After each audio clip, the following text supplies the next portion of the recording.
Hey man, it's me, Kevin Smith. Are you listening to the right podcast? Because you're supposed to be listening to Three Guys in a Flick. Are you listening to that right now? Then you're in the right place. Enjoy. Ladies and gentlemen, please take your seats. The show is about to begin.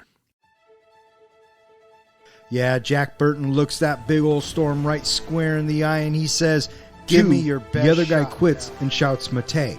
It's like saying, "Oh, come on, Bennett." And one more Let's thing. party. What you choose to call hell, he calls You're home. the disease. My kind of trouble I'm the cure. doesn't take vacations. Killian. Never start be anything back. inside the barn unless it's absolutely necessary. And 3, be nice. Dead or alive, you're coming It with isn't me. tango, it's cash. Tango, cash, cash, tango. These two cops. Are driving me crazy. We have to do something about this. Welcome back. You are listening to a special edition of Three Guys in a Flick. This is where we review the good, the bad, and the absurd. Tonight's episode, we crown the winner of the Three Guys search for the best classic 80s action flick out there. We also have some other awards to hand out, so this should be a lot of fun. We are finally back in my basement after a 10-week tour of different locations on these 80s action flicks. And I just got to say, it's good to be home. Yeah, you know what it reminds me a lot of? I feel like we're like Sam and Frodo sitting back in the Shire again at the end of Return of the King. And they're Did somebody say Lord of the Rings? Oh, no. Nobody said shit. Okay? Dude, shut the fuck up. sorry. God, that was close.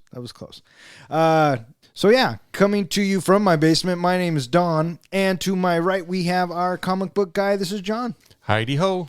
And to my left, we have the professor, Ken. Hello, everybody.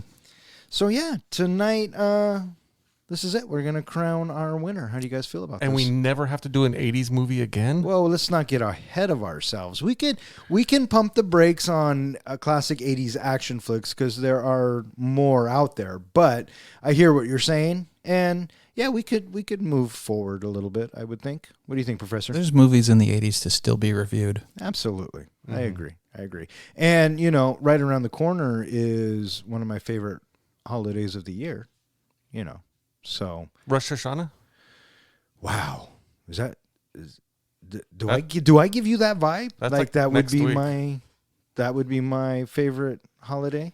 Halloween. That's what we're talking about. Halloween. But before we do our Halloween episodes, we're going to have to take a break and do one special episode. Yeah. We, the three guys, have a chance to go see Clerks 3 with Kevin Smith.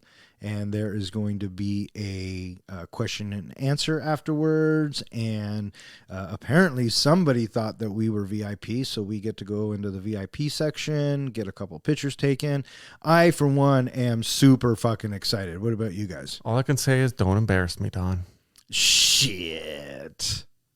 You excited for this? Yeah, I'm looking forward to it. It'll be fun. Yeah. Anytime you can sit and listen to Kevin Smith talk is time well spent.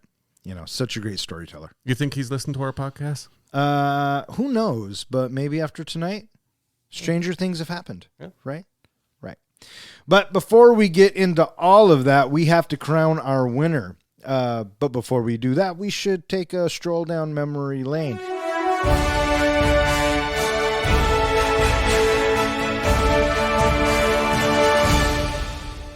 How did we get to where we got to? First, each one of us came up with a list of 20s, 80 action flicks, and from that list of 60, we came up with a master list of 10. In order to make this master list of 10, the movies had to meet certain criteria. And that criteria was a movie macho hero with quotable one-liners played by a recognizable star, an over-the-top villain, a montage sequence, over-the-top chase scenes, epic fight scenes, a villain speech or monologue, a final showdown, an oh crap death for our bad guy, franchise potential, around a 90-minute runtime, a high body count, and a cool ride. Now, Don, what were the 10 movies that we picked? Well, John, I'm glad you asked. We reviewed Cobra, The Running Man, Lone Wolf McQuade, Roadhouse, Bloodsport, Robocop, Big Trouble in Little China, Tango and Cash, Rambo, First Blood Part 2, and Commando. Now, some of our listeners may be thinking, now, wait a minute, there's some other great 80s action movies out there that you guys don't have on your list. So can you explain for our listeners why we didn't include movies like Die Hard or Predator or Aliens on our list? Because they didn't match any of the criteria that I just listed off. Well, I also think I liked your reasoning earlier, which was they're just too good. You'd put them in a list of some of the greatest action movies of all time, not specifically 80s action movies. They would have probably blown away our entire list. Well, yeah. And there are movies that, like you were saying, are the greatest action movies of all time. Some of those movies, and I'll use Die Hard and Aliens as an example, are just some of the best movies ever made. You know what I mean? So, again, they didn't fall into this criteria, and this list was for us to have a lot of fun with, you know, and being that we grew up in the 80s and we grew up with these films and we remember where we were when we watched them and how they made us feel back then and how they make us feel now. I mean, this list was a lot of fun, you know, so I'm glad we did this. All right, so I'm curious to know, because, Don, you have stated that Big Trouble in Little China did not belong on this list. If this movie was not on this list, what would you potentially have put in its place? Wow, that is a really, really good question. And the first thing that popped into my head after you asked it was Kickboxer with Jean-Claude Van Damme. And John, what about you? I think I might know, because you mentioned it, you've sprinkled it a couple times. If you were to pull one of these movies out, what would you have wanted to see in there instead? I'm blanking at the moment. I can't think of one. What would you have put? For me, well, they were bigger ones, like Predator, for example. That was one of my first ones. Yeah. But we didn't want it on this list. Right. And I mean, had we said Predator, I think we would have had a discussion on whether or not it belonged on this list. Because in my opinion, Predator is a fucking solid film. And Totally. And it doesn't really meet, you know, some of this criteria. But that's a different conversation for a different time. What about you? I was originally thinking Predator or Aliens, but we went by they're just too good. What was the one that you were thinking that I would say? The Last Dragon. You're right, The Last Dragon. That is an awesome one. That was one that I kind of fought for at the beginning. Yeah. Great film. Absolutely. Not sure it really belongs on this list, but you know, we'd have to watch it again. I'm a big fan of The Last Dragon. That's a lot of fun. All right. So after all of the talking is done, let's jump right into this award ceremony, if you will. And we're going to start with this category.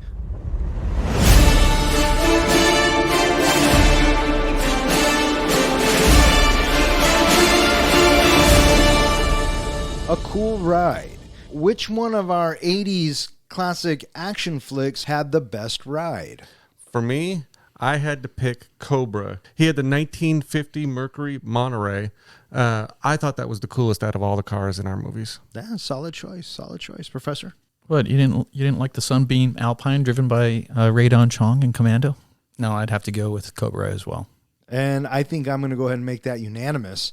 Cobra's 1950 Mercury Monterey wins in the Cool Ride category.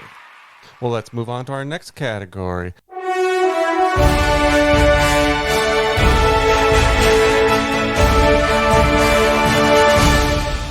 Which of our three movies had the highest body count?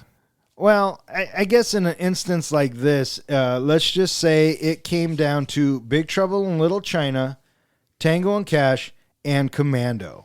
Actually, it's not Tango and Cash, because I looked at 3 different websites to look at the body count for Tango and Cash, and it's low.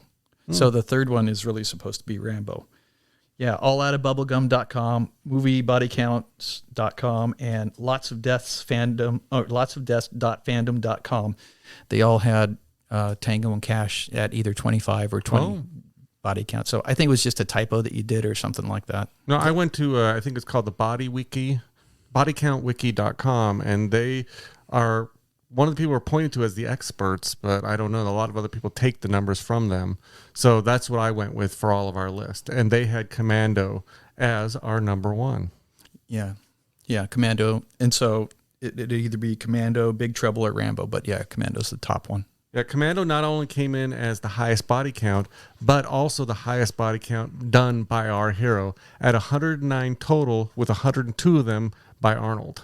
Well, there you go. Commando wins highest body count. Next on the list is the franchise potential.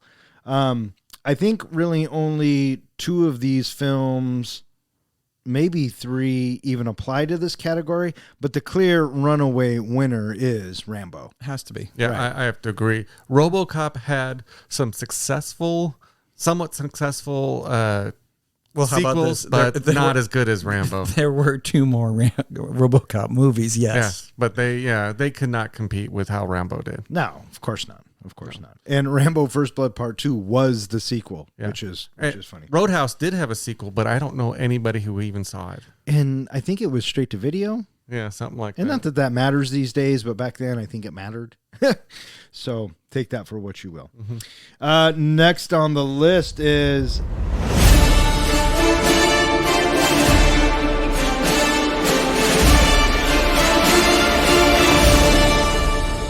the award for an oh crap death by our bad guy. So we are looking at the bad guys from all of our films, and there were some oh crap death moments, and they weren't necessarily by our main bad guy, but by a bad guy. And I think that, in these movies, you have a lot of contenders. But for me, I think I'm just going to go ahead and throw this out there. My oh crap death moment comes from, and it actually pains me to say this, but it comes from Robocop. When Emil gets the toxic shit all over him, and then The car plows right through him. The windshield. Great practical effect. It looks really good. Not a big fan of the movie, but as an oh crap, or in other words, an oh shit death moment, that gets my vote. Hands down for me too. I was actually going to say RoboCop, but I was also going to say that not only the Emil scene, but even the Clarence scene where he got the spike to the throat, I kind of said, oh crap, on that one too. So hands down, RoboCop wins.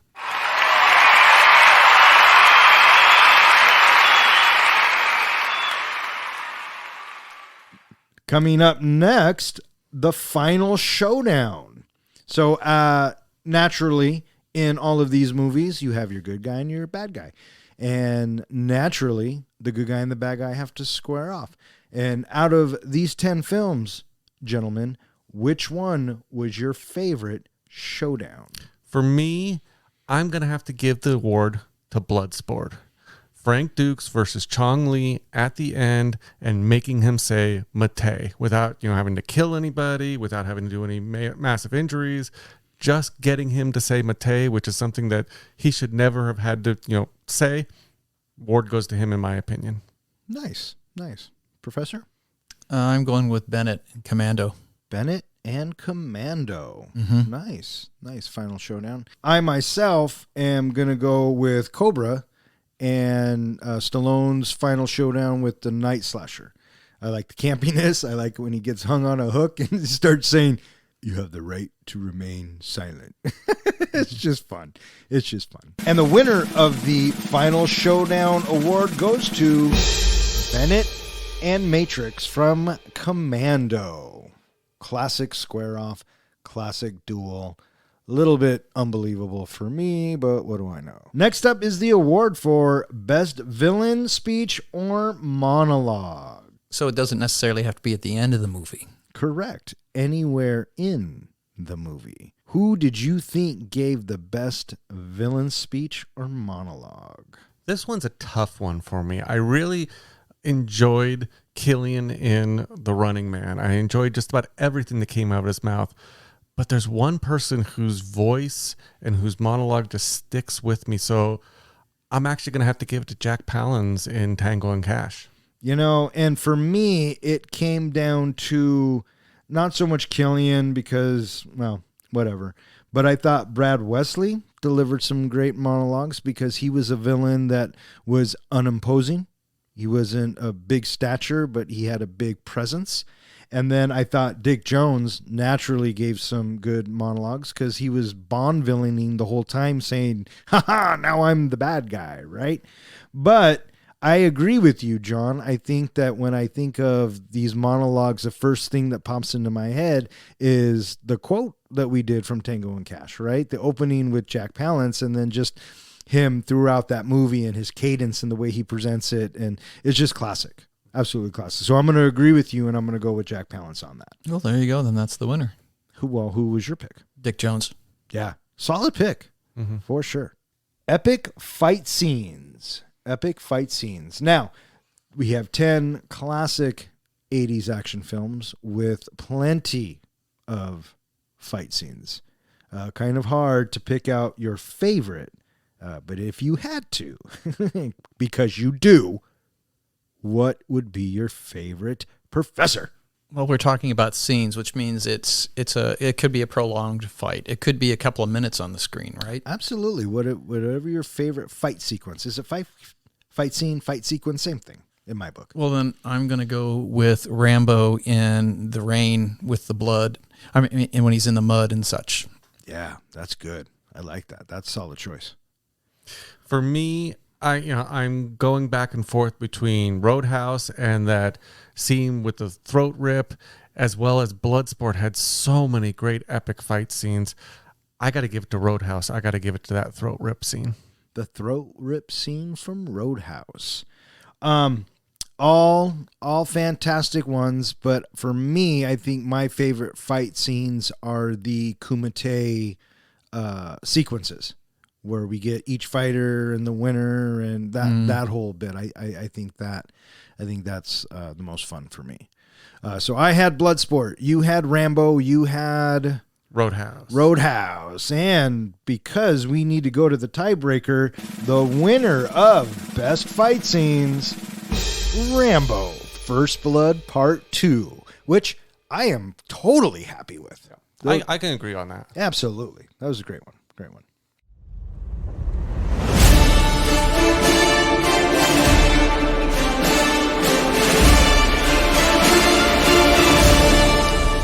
Over-the-top chase scenes.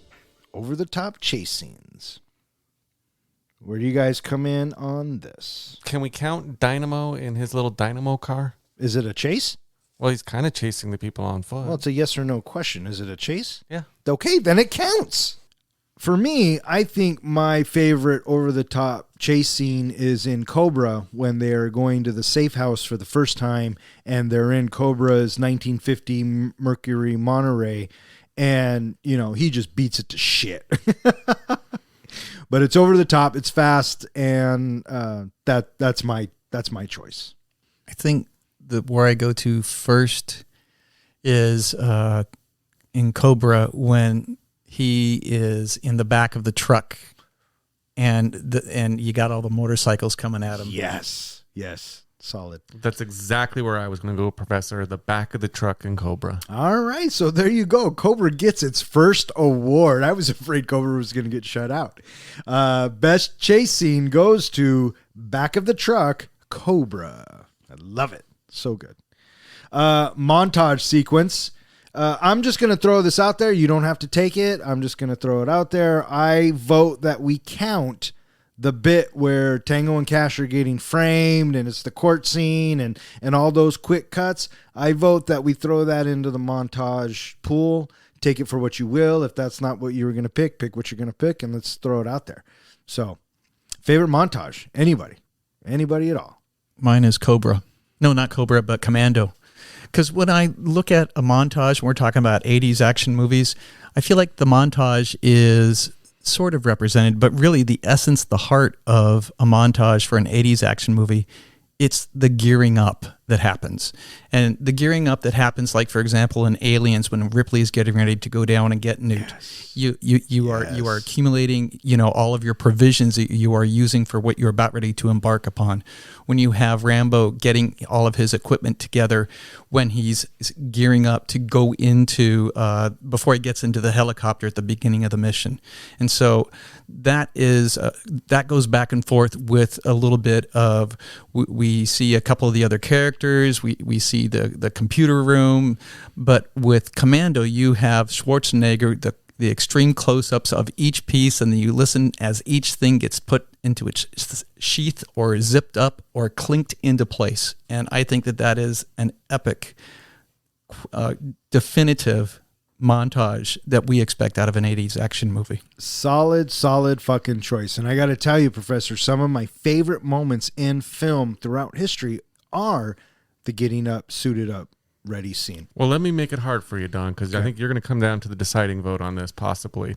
For me, when I think of 80s montage scenes, a lot of times I think about the training scenes. So for me, it's got to go to Bloodsport with the split legs and all the little training sequences that we have. And for him getting ready and growing up and all that, I got to go with Bloodsport. And, that is also a solid choice and different style, right? Getting trained for physical combat, I guess for a sporting event, has a different vibe to getting ready and going to war. But in essence, it's the same thing. We're gearing up to go do something, and training montages out of sports films are some of the greatest scenes in films as well.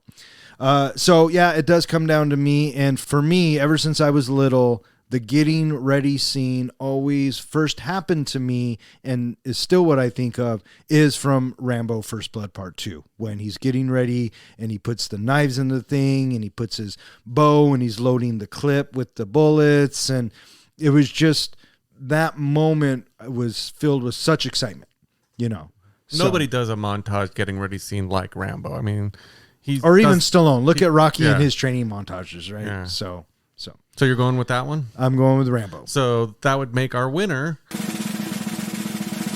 by our tiebreaker rule, Rambo. All right, there you go. That's what, the second one for Rambo? Second or third? Actually, I haven't even been. I thought you were keeping tally. I thought Professor was keeping track. Dude, this was your idea. Why are you not keeping tally? You have one job. Yeah, precious moments. Oh, for fuck's sakes.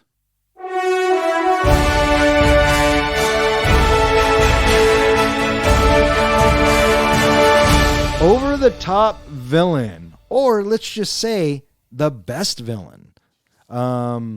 We had multiple villains in some of these movies, and I think that if you are the villain to our hero, no matter what capacity, I think you are eligible for this award. And that's just me. But you guys, you're going to pick who you're going to pick. So I'm going to go out with the one that I really like the best. I have a feeling he's not going to end up winning this one, but I got to go with Damien from Running Man.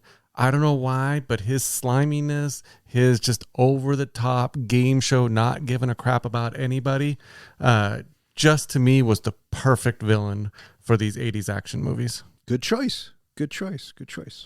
Sir? I am torn. I am seriously torn because I think that the ruthlessness of Dick Jones in Robocop is very commanding, and also Brad Wesley in Roadhouse. He makes a really slimy good bad guy.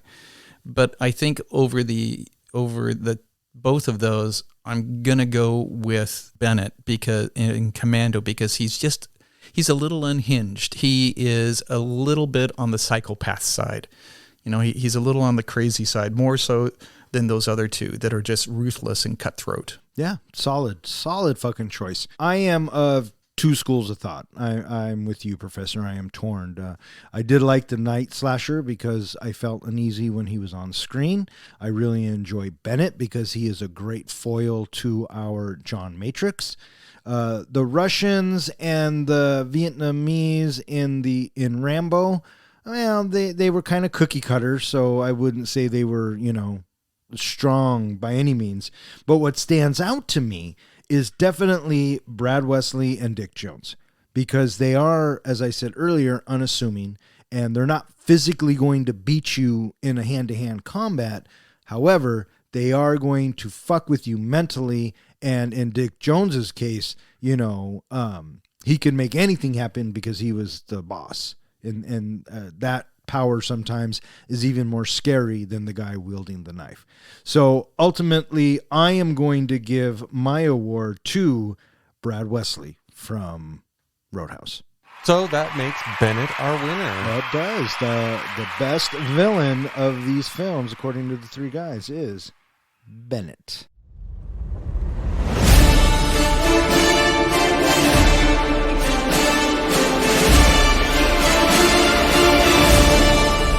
All right, here it is. The award for Best Muy Macho Hero with quotable one-liners played by a recognizable star.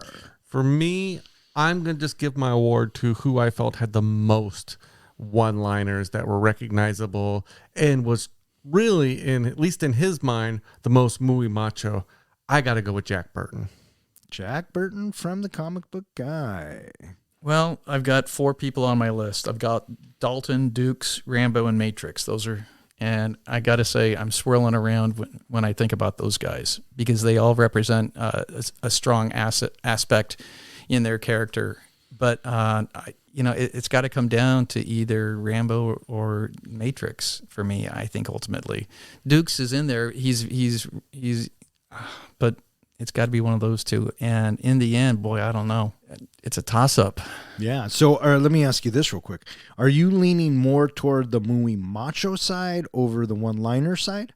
Well, I feel... Because that's kind of where I'm going, right? I mean, the one-liners are important, obviously, because they're part of the category. But when I'm thinking of muy macho, I'm thinking of the presence and just our action hero. You know what I mean? But also, those one-liners are what is regurgitated by other people when we talk about that movie later. And so I feel like that is every bit as much of an essence of that character is if he is represented by people quoting those lines from those movies. And so when that happens, I feel like that represents, their screen presence as well. But I don't know. I'm really torn. Well, let's hear what you have to say, Don. My award is going to John J. Rambo. When I think of 80s action star, it's Stallone. And the hair? Pfft, get out of here. His skill with the bow and just the whole Rambo persona, I love it. And his one-liners, far and few in between, but he delivers them so well. What happened to you, Rambo? I got hung up. So even if the professor says Bennett, Rambo's going to win the tiebreaker. Rambo wins because of that. Yeah, but I still want to know what he's going to pick. Well, I guess in the end, based on me talking about, one-liners as well, I'm probably going to go with Matrix, John Matrix, just because I feel like that is a part of 80s action movies. Mm-hmm. Absolutely. And, interchangeable. I think this award could flop easily between Matrix and Rambo. It's the age-old question of Stallone or Schwarzenegger. It's a tough call. There you go. And Schwarzenegger certainly had his amount of one-liners in Commando.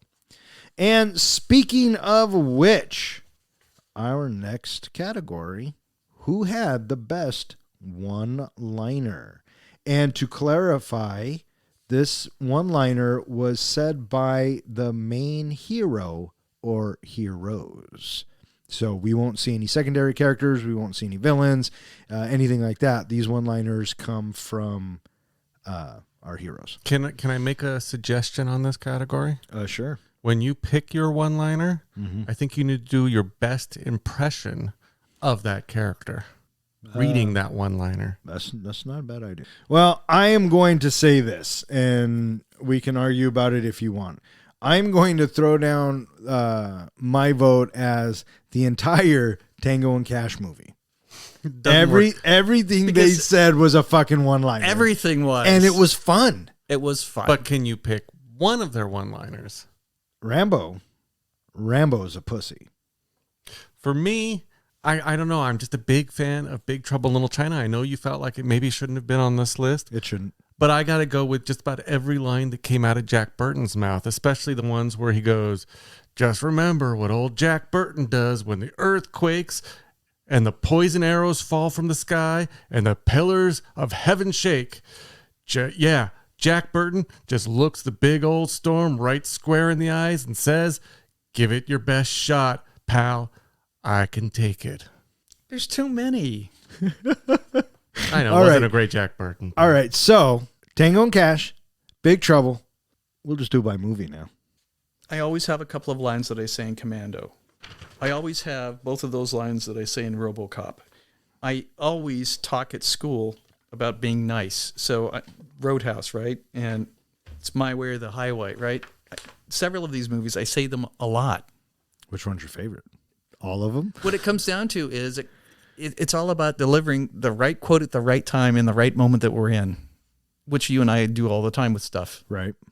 But which is your favorite? I don't have a favorite. He's so non-committal. All right, fucker. Then it's going to come down between Big Trouble and Tango and Cash. Well, let's put it this way. If you had to pick, Professor, between the two movies, let's just say only two on the list are Tango and Cash and Big Trouble in Little China, which one would you lean to more as recognizable one-liners?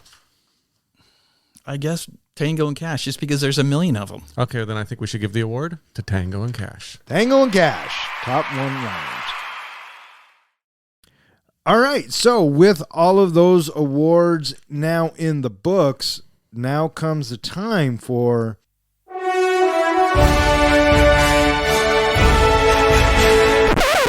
Wait a second. You're missing one award before you get to the final award. Which award am I missing? You're missing the one that got the closest to the 90-minute runtime. Okay, first of all, it was around a 90-minute runtime. The 90 minutes it didn't have to be exact. But there was one that hit exactly. For fuck's sakes, which one was it? It was Commando coming in at 90 minutes. Now, I will admit, I do love me a 90-minute movie. For as long as I've known you. But when it comes down to it, if I'm having a good time and it's an action flick, hour 40 isn't bad. Hour 45 is okay. Hour 50, now that's fucking pushing it. You did give a lot of praise to Cobra for coming in at 89 minutes. See, look at that. 89 minutes. That's even better. But the award goes to Commando. All right, this is it. We are going to crown our number one 80s action flick Based off of our ratings. And how many fucks we gave about these films.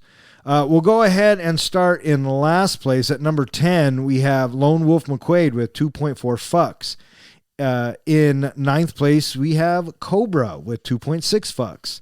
Eighth place, The Running Man with 3 fucks. In seventh place, Bloodsport with 3.2 fucks. In sixth place, Roadhouse with 3.25 fucks. In fifth place, Robocop with 3.25 fucks. In fourth place, Tango and Cash with 3.4 fucks. And in third place, Big Trouble in Little China with 3.5 fucks, but this movie doesn't belong on the list. And in second place, the first runner-up to the best classic 80s action flick out there. I feel like we need a drum roll or something.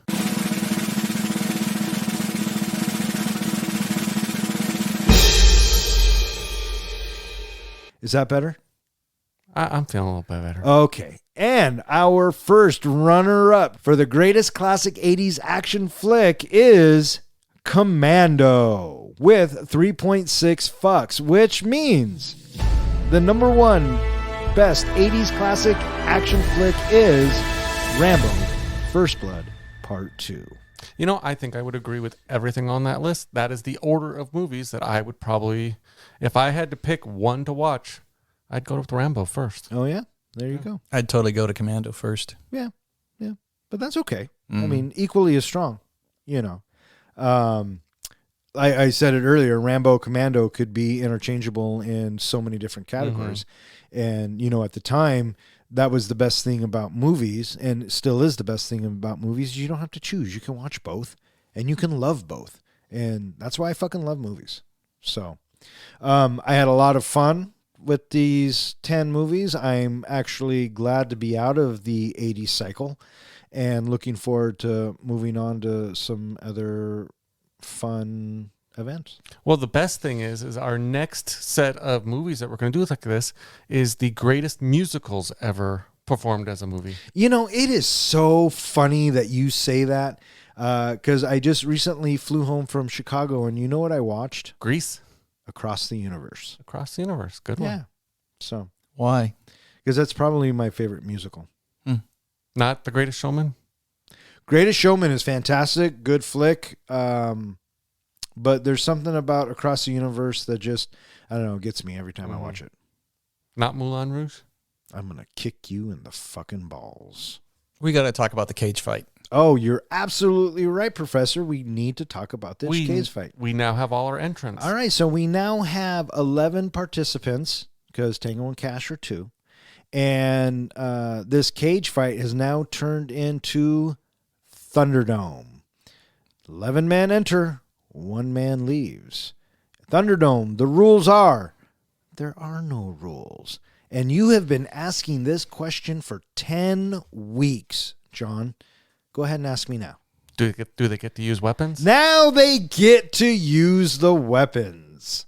So Are they all like bungee corded up at the top of the cage? that is a great question. We are going to say that 2 men start, and then every 5 minutes another participant gets thrown in. So a war game style from the old WCW days. Okay, because Yes. this is going to change things up a lot. I agree. Because potentially you only have 2 people in the ring at a time. Yeah. So what happens once Robocop enters the ring? Great question. Well, can 2 of them stall for 2 minutes until the next one? Hey, this is all hypothetical. We can have it do whatever you want. And you bring up a great point, Professor. So the first participant in Thunderdome is Robocop. And he is going to take on Frank Dukes. For this thing, I honestly think Frank Dukes would just bounce around the ring around him for a couple of minutes, probably not doing much unless he could knock him over. There is no way Robocop is going to ricochet up to the top of the cage to get his weapon. Agreed. He's just too heavy. Yeah, so agreed. he's just walking around swinging at people probably with his big data spike. But here's what I'm thinking. I'm thinking Frank Dukes gets a staff or something and gets his shots in here and there, but plays mostly defense. But at some point before the buzzer and the next participant comes in, Robocop manages him to get him off the bungees, and now he's stuck on the ground. Who's the next one that enters, Professor? Cobretti. Cobretti enters. All right. So immediately, I think Cobretti and Frank team up naturally, right? Yeah. So they are messing with Robocop, trying to get him down. Time expires. Probably the classic one stands behind or gets down on their knees behind and knocks him over like a turtle. I like that. That sounds like a great strategy. Who is the 4th participant, comic book guy? I'm going to say Lone Wolf McQuaid. All right. So J.J. McQuaid enters, and let's say that they have managed to put Robocop on his back for a minute. So he's just flailing around. He's just kind of out of commission. You now have Cobra versus Dukes versus J.J. McQuaid. I'm going to say that Cobra is kind of going to go off and do his own thing and watch while Lone Wolf and Frank Dukes are going to go all martial arts on each other. Ah, interesting. Any predictions there, Professor? I think that Cobra goes down. I agree with you, Professor. I think we get our first casualty. And I think somehow Cobra and Frank Dukes are going at it, and JJ comes along and does a roundhouse, and he kicks Cobra really hard, and he flies onto a spike that's hanging out of the Thunderdome. I'm thinking he does his roundhouse to kick them both. Duke dodges. Cobra can't dodge fast enough. There you go. And gets hit to that spike. All right. And so with Cobra down and out, the next participant to join the Battle Royale one Gabriel Cash, and one Ray Tango. Yes, they get to come in as a team. And they're going to work together Yes, at they least are. for now. Yes, absolutely. So who we have? We have Tango Cash, Robocop, Frank Dukes, and JJ in the ring. What's going down now? Well, we still got Robocop flailing around on his back. He still hasn't been able to get up again. I'm thinking that at this point, maybe do you think Lone Wolf and Frank Dukes might team up to work together and go after Tango and Cash? You tell me. I don't know. What do you think, Professor? I think that they are not working against each other, but they're not necessarily working together either. Sure. And I think it's at this point that the four of them kind of say, oh shit, we do have to address this big elephant in the room. Let's go take care of the RoboCop. And whilst doing so, I think Cash accidentally gets taken out. That's quite possible because, I think about it, I kind of thought maybe Lone Wolf and Frank would team up, but it's in his name. He's a lone wolf. He doesn't team up with anybody. Right. So you're absolutely right. So he's going to continue and fight, but you're right. So we're going to take RoboCop out this round? No, I think Cash comes out of this round. I Cash think he gets fucks up and gets the data spike accidentally. Oh. And Tango is just a wreck. Yeah. Right. So he's about to go all berserk. But before he can do that, Dalton walks in. Now where are you at? Now we're going to start cleaning the room. I think he's going to take out the Tango real quick. I could see that, Professor. I'm wondering, by now, there's enough people in the arena. Somebody should be getting to the top of the arena and grabbing a weapon. I agree. Who do you think it is? Dukes, maybe? Dukes? He's limber. What's he grab? He grabs a staff with spikes on each side, like blades or something. For some reason, I thought of him grabbing like a really big mallet. Like uh-huh. like Harley Quinn. Or even what Mad Max grabs. I'm thinking some kind of ceremonial, or no, samurai sword. Samurai sword. Ooh, he's going to make quick work of these people. I was thinking maybe like a staff that has a big long blade on the end of it. Oh, there you go. Yeah. I like that too. So something sharp. He's grabbing something sharp. All right. Does anybody go down in this round, or are we still battling? Because if Dukes gets up there, JJ gets up there, Tango makes his way up there, and then who else just came in? Dalton. Dalton makes his way up there. So let's assume that they all have weapons, including the RoboCop. I got to go with the three best fighters. So I got to say Tango's probably going to be the one next. You think so? Because I think he's a good brawler. But when it comes to martial arts... And he doesn't have the versatility. And if he doesn't have a handgun on him, if he hasn't gotten up there and gotten a handgun, I think the other three are going to take him out. All right. Well, whilst this is happening, John Matrix enters the fucking ring. Now where are we at? Well, here's the other thing, too, is that while this was all going on, they didn't know Matrix entered the ring because he came in all camouflaged and kind of hit up against the cage side while they were all going around trying to kill each other. And he's probably sneaking up behind him, kind of Rambo style, and taking them out. Yeah, I think you're getting your characters mixed up. John Do you think it's more Rambo? Matrix doesn't do anything silently or stealthy. He walked right in and said, "I'm here, fuckers," with a cigar in his mouth and a tree trunk on his shoulder. Yep. And just starts swinging that tree trunk at them. Absolutely. Wait, he gets to come in with a tree trunk? Sure, he's fucking John Matrix. This is crazy. Yeah, I know. All hell is literally breaking loose, and Tango is a casualty. He's gone. I think maybe even at this point, JJ might even be a casualty. If not, maybe his legs are broken. You got Dalton working with Dukes. You have Matrix swinging this fucking log around like it was his prick.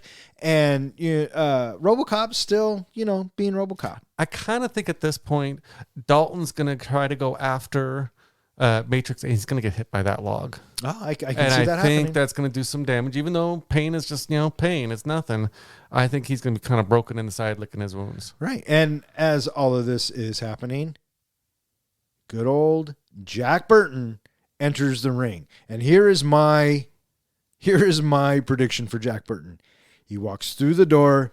Something happens. 2 seconds later, he's decapitated. He's taken and out he's out. immediately. Well, here's my thing. He walks in and starts monologuing. He starts giving that old Jack Burton said, and halfway through or even 2 seconds into it, you're right. He gets decapitated. He's out. Yep. Yep. And rounding us out, of course, is John J. Rambo. Who He doesn't gets even- to come in last? Of course he does. Fuck. He won the big prize, so he gets to come in He last. gets to come in last. He's all refreshed. Who does Rambo take out first? So is this where he comes in all stealthy and they don't even know he's come in? Oh, I like that. That's good. He's kind of covered himself in the mud and the dirt. So he finishes off JJ. yeah. Okay, we'll say that. And in the meantime, Matrix finally gets a hold of Dukes in his arms, blocking the kicks, and actually gets him. And Matrix breaks him in half because he would. So Dalton's kind of tripping, and he tries to go up against. Well, Dalton's still kind of broken, but he's going to try. Oh no, that's right, because he got hit by the tree. But I think RoboCop Rambo, steps on his face. It's over. well, RoboCop's still on the ground. I think he's been destroyed at this point. No. RoboCop, don't fucking. You count think he on got back RoboCop. up? Yeah. Oh yeah, he's definitely back up. Half of his skeleton's missing and his mask and everything's, but he's still functioning. Okay. Because he is a fucking cyborg. So right? he stepped on Dalton? He or- stepped on his face and crushed him. So right now, if my math is right, and I like to think that it is, we have Rambo, Matrix, and RoboCop as our final three. And from here, I got to tell you, I think Rambo and Matrix, Duke it out.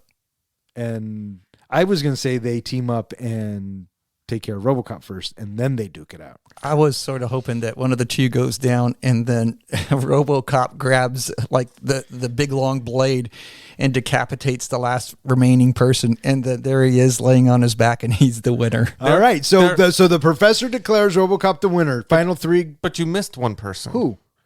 Who's running around the cage? Running Man. You didn't add in the running man.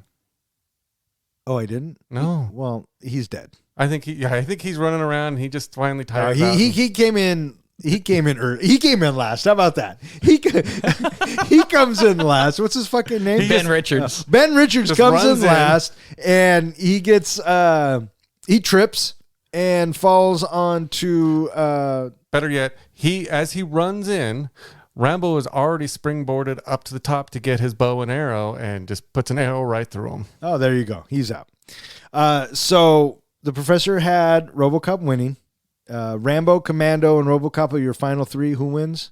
I'm going to have Rambo win. You're going to have Rambo win. What happens? Rambo, now that he's got his bow, he fires one bow into Richards, or one arrow into Richards.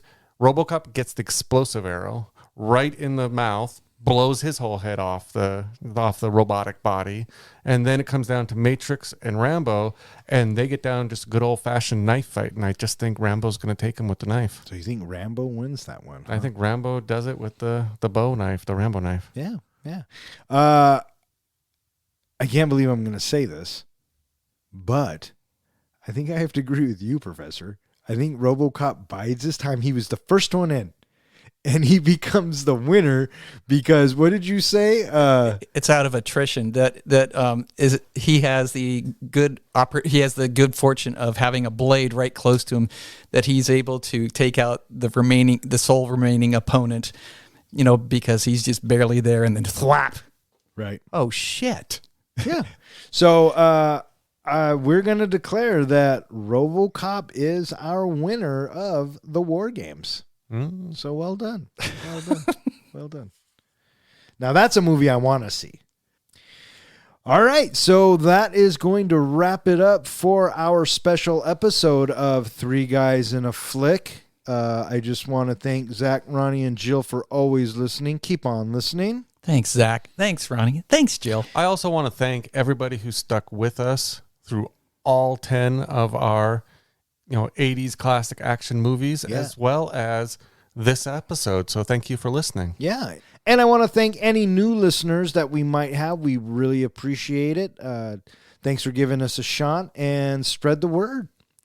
Hey, John, where can they find us? Well, they can always find us at threeguysinaflick.com, where we post our episode information, our show notes, movie trivia, and anything else that we feel like. It's also a great place to go ahead and post comments. If you disagree with our 10 picks or our overall winners or our big cage fight or any of it, go ahead and give us some comments and let us know what you think and who do you think should have won Thunderdome. All right. Be sure to check out the website to find out what film we are reviewing next. As we said earlier, it is becoming Halloween, so, check that out. And be sure to listen to our episode when we review Clerks 3. So, for Three Guys in a Flick, I'm Don. I'm John. And I'm Ken. Thanks for listening.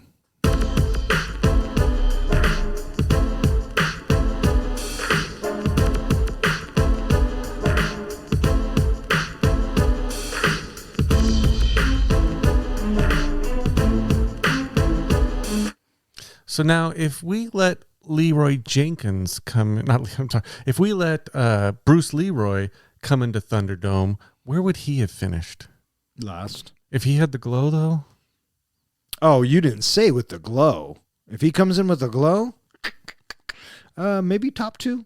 But he's got to keep the glow the entire time. Yeah. And that's a sustained amount of glowness. That is tough. Right? No idea what we're talking about, do you? No. All right, what do you guys think? Should we go see some Kevin Smith? Yes, I think sir. so. All right, fuck off. Good night.